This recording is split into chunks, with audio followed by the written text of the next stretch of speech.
An exclusive interview now, a top doctor exposing everything the deep state is trying to hide about CV. Welcome to the Next News Network, my friends. I'm Gary Franchi. We are in day 9 of the Trump administration's 15-day Slow the Spread campaign. But the man who at the age of 14 in 1978 invented email, yes, the inventor and copyright holder of email.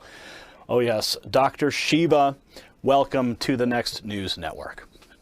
Great to be here, Gary. Thanks for having me. You posted something last week that I reported on your tweet, and this is where you said that the CV fear, the fear-mongering by the deep state will go down in history as one of the biggest frauds to manipulate economies, suppress dissent, and push mandated medicine. I've been a student of politics since I was a kid because I grew up in India, which had a caste system. I was considered an untouchable, which is the lowest of the Indian caste system. The medical system we're moving towards is a top-down system, totally controlled by big pharma, big ag, and big vaccine manufacturers. Sustainable development goals, signed off by the United Nations and all their countries in 2015. It's called SDG 3, which was signed in 2015. They paint a utopia, Gary. It's this utopia of the elites. Subsequently, in an Immunization 2030 document as an addendum to that, they say the way we get to utopia, these 17 goals, is we must immunize everyone on the planet, e.g. vaccinate everyone. And the reason this is important is, look, I created a company called Cytosolve, one of the other inventions I did out of my Ph.D. work, to use the computer to understand chemical reactions in our body and on our cell, basically use a computer to model diseases so we could eliminate the need for animal testing. So Cytosolve is this amazing invention which allows me to do in a different way what my grandmother did intuitively, which is to understand the combinations and mixtures of chemicals to figure out medicines from food and natural products faster, cheaper, and safer. When I built that, I said, wow, pharma guys would want to use this because it takes them 15 years to build a drug, $5 billion. And I don't know if you know this, the pharma industry is in peril right now. They're not making any money, really any money from pharmaceutical drugs because lots and lots of investment in R&D, and they're getting less and less new drugs allowed by the FDA because of their toxicity. So what pharma companies have moved to is vaccines. The 1986, the Vaccine Court was created. John Kennedy implemented the National Vaccination Act in 1962 under a fake science or an outdated science of the understanding of the immune system. That led to many injuries that took place between 1962 to 1986.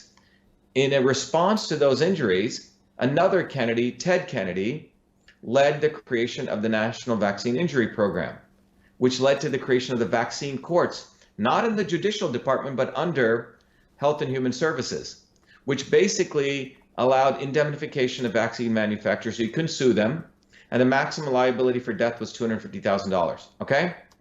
And so we're at a situation now that for pharma companies, vaccines are pure profit, no liability, no risk, they can't get sued. When I came into looking at the one-size-fits-all vaccine program, there were other activists in this field, and frankly, many of them were controlled opposition. People like Bobby Kennedy was playing a good game saying he's against vaccines. Meanwhile, he endorses Hillary Clinton, who is vaccine queen, okay?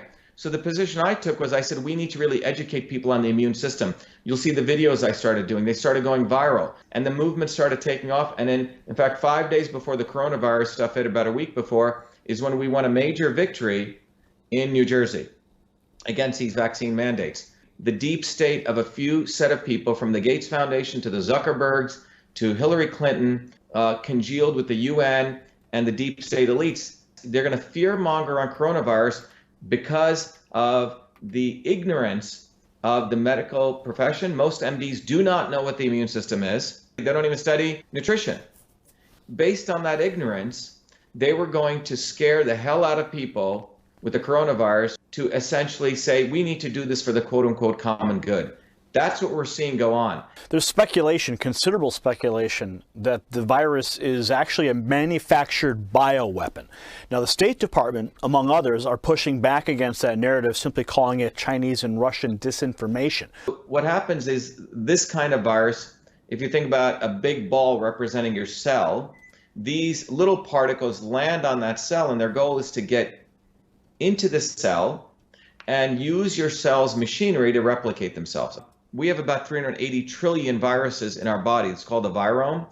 We have about 60 trillion bacteria in our body, and we have about 6 trillion cells, which is what we're made of. Coronavirus is a class of viruses that create flus. These ones create respiratory syndrome. The coronavirus in Wuhan was a different strain than the one that was in Iran versus the one that was in Italy. And there's reports that I've read, it's hard to verify a lot of this, that all of those different viruses go back to one common branch, which actually goes back to Fort Detrick, okay, in the United States and North Carolina. The US deep state sent people over to Wuhan, and that's how it got given in China. This is one theory. Whether it came in or not, my view is that if you believe in the concept of a set of people who don't care about the US national interests or the Chinese national interests or the Indian national interests or Italian, they're more care for their own global interests. You could view a scenario where it got created by the deep state and got put out there. What was going on at this time? Hong Kong was blowing up. Remember that? And what people do not know is 6 months before the coronavirus, there were massive anti-pollution protests by Chinese citizens in Wuhan. You don't protest in China without risking your life. It's not like they have the First Amendment there. So large numbers of people are taking to the street and protesting, tens of thousands, because the Chinese government was going to build one of the largest incinerator plants there, which was going to just spew out pollution. And the people in China, the everyday people, really care about their health, and there have been pollution protests since 2007, extremely growing, and then you don't hear any news about it. You see Hong Kong completely disappear, serves the globalists. When you're a student of politics and a student of medicine, you start seeing these connections. Of the 30 vaccines recommended by the CDC for young kids, not one of them has been a saline placebo control tested. And in fact, the one that they said they did a test on the HPV Gardasil vaccine, it was a fraudulent test. That doesn't surprise me. So what do you think is going to happen with this vaccine? Do you think they're going to roll it out? Do you think they're going to mandate it like they just passed that law in Denmark? What they're saying is there's this boogeyman called the virus, and you need the vaccine to help you stop that, okay? Boogeyman, savior. Savior's Bill Gates, Clinton Global Initiative, etc., Big Pharma. If you actually understood the immune system, it's laughable.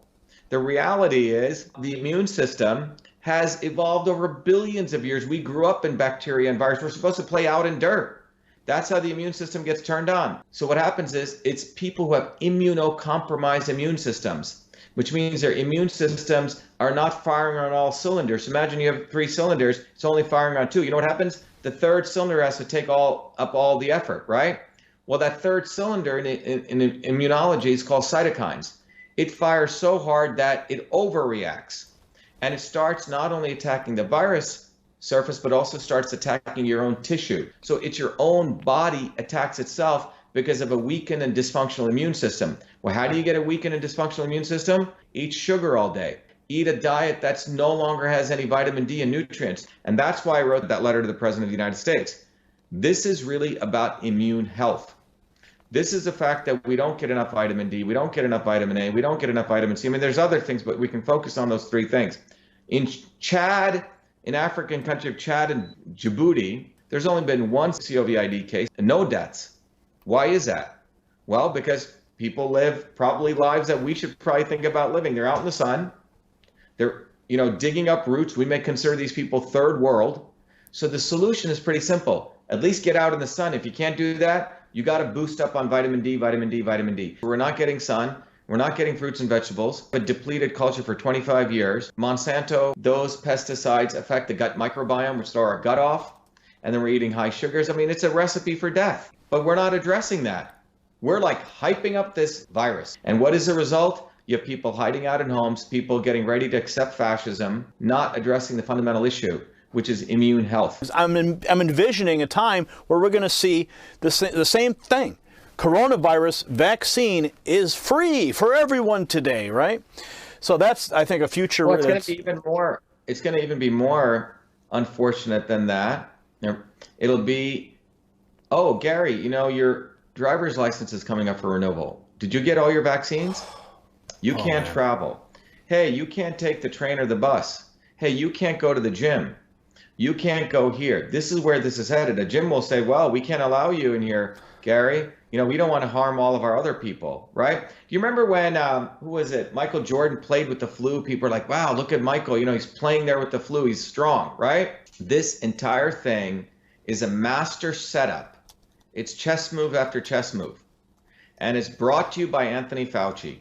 But now we're learning from the WikiLeaks drops that he is a huge supporter of Hillary Clinton, and somebody you have actually called destructive. Why should we be concerned with the advice that the president is getting from Fauci? Anthony Fauci, in my view, should be indicted. If people actually knew what this guy actually did, he's been with the government since Reagan times, 40, 50 years. And then Bush and Obama and all the presidents up to here. How did he build his career? He built his career on the false narrative that HIV causes AIDS. Peter Duesberg, who I've spoken to, who was a truly great scientist, the youngest guy to get tenure at Berkeley. And Peter said, wait a minute, there is no causal relationship between this virus, HIV, which he considered a very harmless virus, and AIDS. He was vilified, all of his grants went away. And the guy that promoted this lie was Fauci's predecessor by the name of Gallo, Robert Gallo. Robert Gallo was brought up on scientific misconduct charges. He literally stole the HIV virus from France. He couldn't produce enough of the virus because they couldn't find it. He created a bogus HIV test. Fauci came to his rescue. I think there was a power play. Fauci essentially took the lead. Gallo was put into the back, and that was the beginning of this guy's career. He writes about how he hangs out with Bono and, remember the whole AIDS and all the stupid celebrities getting involved in this nonsense, right? Oh, yeah. So Fauci, he's a veteran of this. This ain't his first rodeo. He learned how to create bogus science, to promote bogus science, to create the fear of HIV causes AIDS. Billions of dollars were spent on this. A lot of people died because people used drugs like AZT. I had a very good friend of mine who died from it. And, people didn't learn HIV is frankly a harmless virus. Okay? The people who were dying from it were, again, immunocompromised. Gays at that time, were having 1,500 partners. We're doing meth, amphetamines, all sorts of drugs. They were destroying their immune system. You had IV drug users who were destroying their immune system, and you had people getting blood transfusions, not because of the virus in the blood, but because they would get immunosuppressive drugs. The simple point here from a scientific standpoint is when you lower and you destroy the immune system. So Fauci doesn't want to talk about that. Everything is about the boogeyman of viruses. Fauci knows what he's doing. He is the face of pharma and vaccines, and he sees his opportunity to become, the hero in all of this. The one big narrative that I've seen that's been presented is that, well, more people die from the flu. But there's this massive, massive, terrifying visual of people being intubated and people eating bats and all this horrific visual propaganda. And now states are in lockdown mode. National Guard has been deployed. State guards have been deployed. Tents are being set up in cities and in Walmart parking lots and hospital parking lots. And you're having this spirit of fear descend on this country and the world at large. But why don't we do the same thing for the flu? You have to understand, pharma and media work very closely together. Many, many years ago, one of the companies I built, I had my second life with email. I originally did it for the Clinton White House. They ran a contest. I was a graduate student at MIT to automatically read and process emails. I ended up winning that contest, Gary, and I started a company called Echo Mail. When I created that technology, I had many people starting to want to use this for analyzing email. One of the companies that was very interested in knowing about this was one of the leading PR companies in the world called Burson Marsteller. And I remember going out as a young entrepreneur, I was running my company, meeting with one of the senior executives. And this was over dinner, and he was openly boasting about how Burson helps companies in crisis management. And he was saying that Eli Lilly, at that time, was having a major problem. Prozac sales were going down. And I said, well, what did you do? He goes, well, first I went to Eli Lilly, changed their branding. Hey, you're no longer a drug company. You help the world. The second thing he goes, I had them do was spin out some nonprofit companies. One of the nonprofits, he said, was a company which said, we need to protect battered women. And that organization took out ads which was full page ads, which would, if you saw it in a newspaper, would say, is your husband beating you? Do you know of someone, one of your friends, whose husband is beating them? Make sure they're taking Prozac. So they create a narrative of we're trying to help the distressed, and we are the drug company. We want to help all these darkies in Africa and India, etc. You know, we need GMOs. Gates is a savior. These guys are very clever at spending millions of dollars to create the narratives of helping the quote unquote the oppressed, and then they will inject them with their pharmaceutical drugs. These indigenous people actually knew how to take care of their health, but they don't want us to believe in our grandmothers. They want to believe in this idiot, okay, Bill Gates, who, by the way, never created DOS. He didn't write 50,000 lines of code. I did. You know, his mama and papa introduced him to people and bought someone else's DOS and flipped it. But he's a Harvard dropout, and he was able to patent his stuff, so he gets to be a gazillionaire. You see what I'm saying? Or a Zuckerberg. So these guys have built false histories of their eminence in the technology field. They leverage it to say they're going to be saviors, and that savior solution is not food, is not exercise activities. It's about injections into the bloodstream of people and to control them. That's what they're talking about. And every American needs to wake up that the lawyer lobbyists, the people I'm running against 3 lawyer lobbyists. I'm the only scientist or an inventor, a guy who works for a living. These lawyer lobbyists are the people who implement the desires of the deep state. That's what's going on. So what we're witnessing right before us should be a wake-up call to every person. I don't care if you're Democrat, Republican, Independent.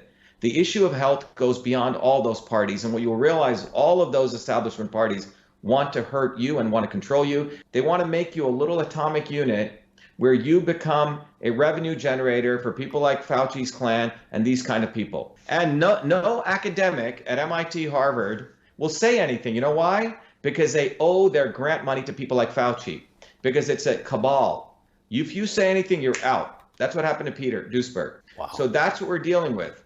And unfortunately, the president, he may have good gut instincts, but he's not able to expose these people.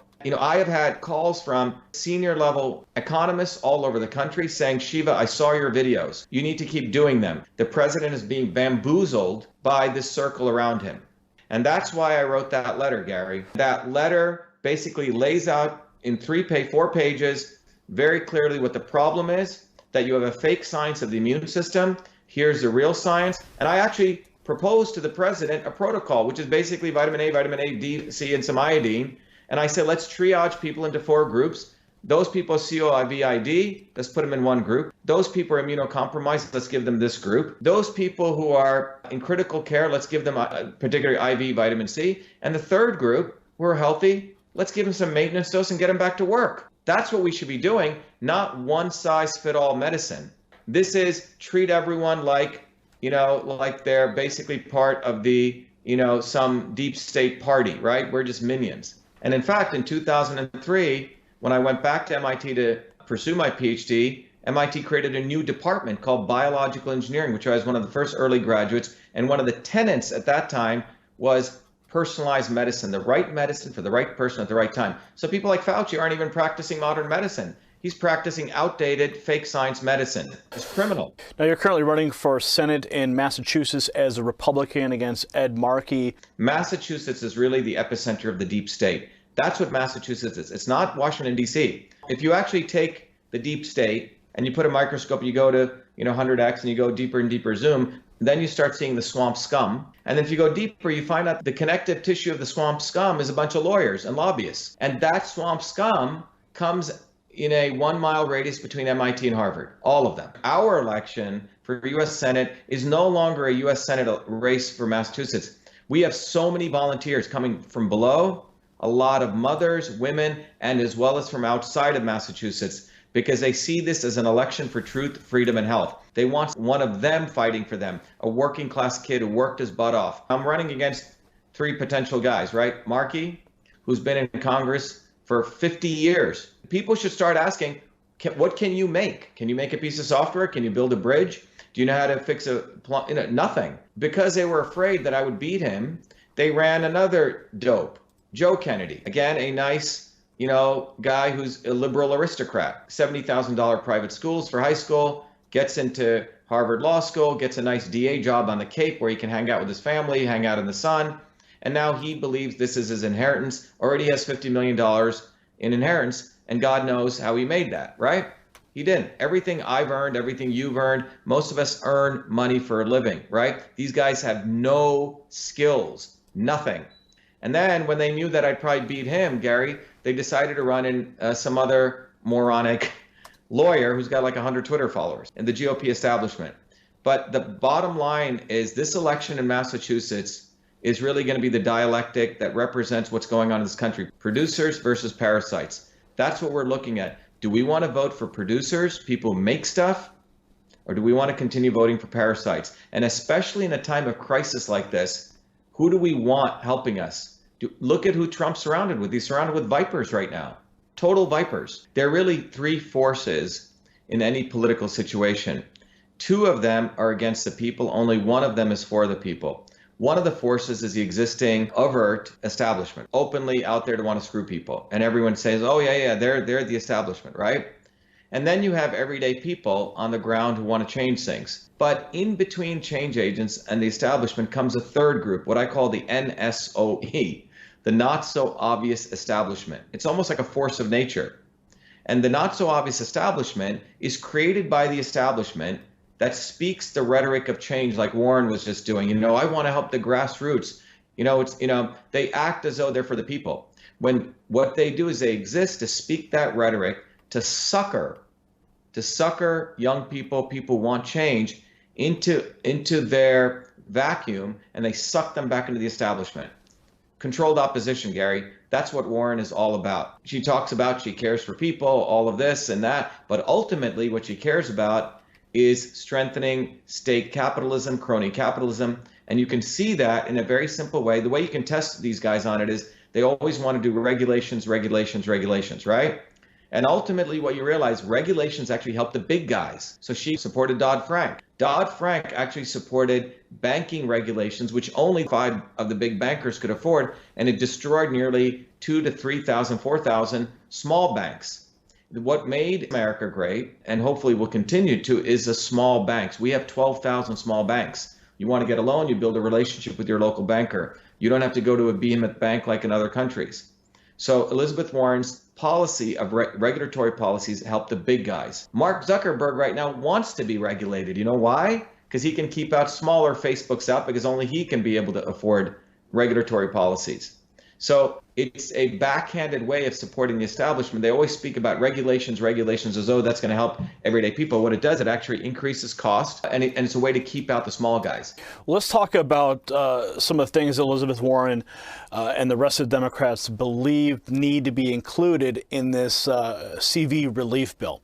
Okay, the first one, rather shocking. I mean, the laundry list that they've included is, it's ridiculous. No voter ID to get a ballot. An anonymous ballot harvesting. How does this correlate to the pandemic, and how would this affect your campaign, your race? Well, I think there's another provision in the bill also for going cashless, right? To creating a digital cash for the... Creating a digital currency, a digital US dollar. That's another point as well. Yeah. Mm-hmm. What I believe is happening right now before our very eyes is the invisible enemy, quote unquote, coronavirus, is being exploited, and this is all very well planned to execute all the imperialist agenda of the deep state. So you want to eliminate all borders. That's what essentially eliminating voter IDs is. I mean, I was shocked. I never voted in my life because I didn't care for electoral politics. When Trump ran was the first time I voted because I liked the fact that he was a disruptor and he was going after both parties. And I remember going to vote. They didn't even ask for my ID. I said, you don't need my ID? They go, nope. Total opportunity for cheating. These things like the cashless society, again, they're using the fact, oh my God, we don't want people passing viruses by touching cash, right? It's basically a pretext for essentially going to negative interest rates. They own our money. Nothing is tangible. Everything is tracked. Everything you use is monitored. It's basically the advance of top-down rule. The 5G issue, I've been asked what do I think about from a health standpoint. I haven't had a chance to go into that, but I can tell you 5G is an opportunity to put cameras everywhere with AI, the same AI we gave to the Chinese to watch lip movements. so you can understand what people are saying. It's not a future of innovation. It's a future of using technology to head us into the dark ages.